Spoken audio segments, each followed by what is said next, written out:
Today in the news, a company called Hess Midstream is up 7%. Now, what happened is the company Chevron was cleared to purchase the oil company Hess. Hess has a big oil discovery in Guyana. Exxon was one of the partners, and they were contesting the acquisition, but it got cleared, so now Chevron owns Hess.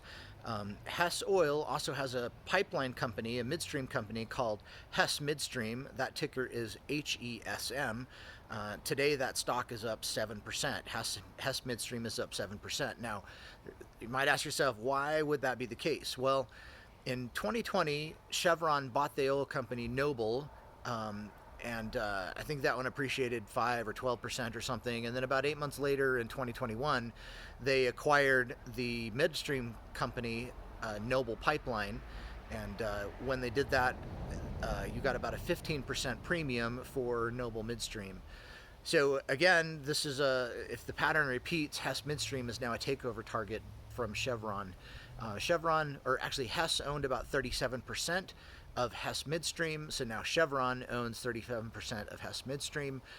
So it potentially makes sense for Chevron to take over the pipeline from Hess Midstream as well. If you're interested in that, this isn't financial advice, but Hess Midstream has a really high dividend. It's 7%, so you get paid at least 7% waiting for a potential acquisition from Chevron.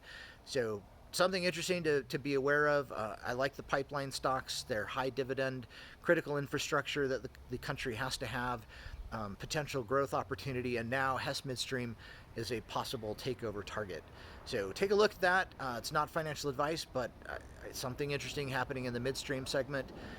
Like, subscribe. Maybe this gives you an idea or something, but I'm just trying to share what I know. We'll see you. Bye.